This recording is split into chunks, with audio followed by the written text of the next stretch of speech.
Hi guys, I just wanted to talk a little bit about your fourth AP free response question assignment. I see that some of you have already done it, which is fine.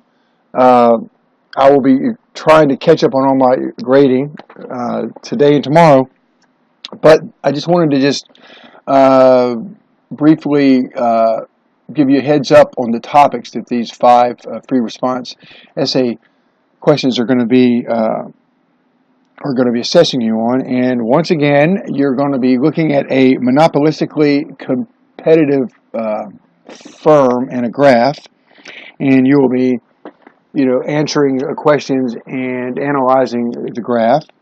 You're going to look at a consumer that is maximizing her utility and looking at cross price elasticity as well as the substitution and income, substitution and income effect of a change in price of one of the goods. So you're thinking about this model where you've got the two goods, and the consumer is choosing the quantity of both of the goods that will maximize her utility.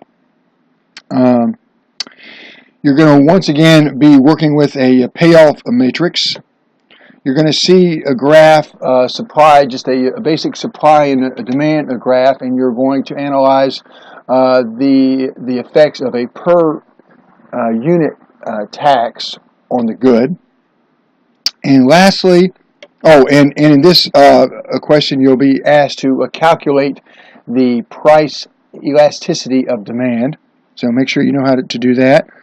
And then the last graph you're going to look at is the graph that shows the cost and the revenue of a toll bridge.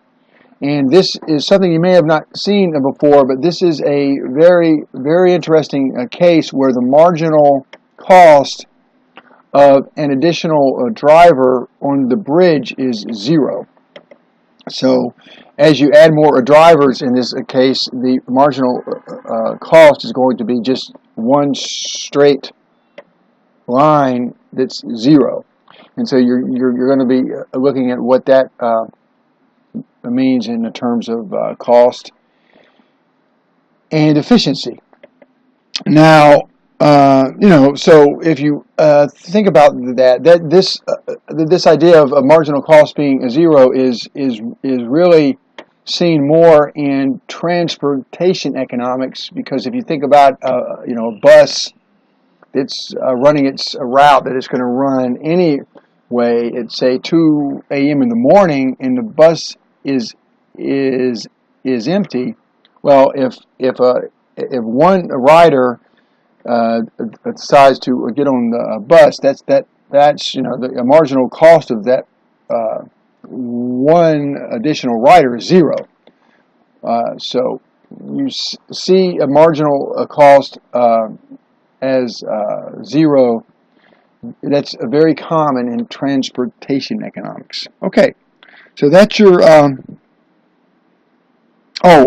Also, just wanted to remind you that the demand curve in a model like this is the marginal social benefit. So that's what your demand curve is. If there's only one demand curve, if there's only one curve, and there's theoretically no negative or no positive, I should say no positive externality, then you're going to have one demand curve, and that's going to be your marginal social benefit. If there is a positive externality, then you're going to have a curve higher than the demand curve, and that's going to be your marginal social benefit. Okay, that's it. Good luck, and I'm sure that you guys will do well.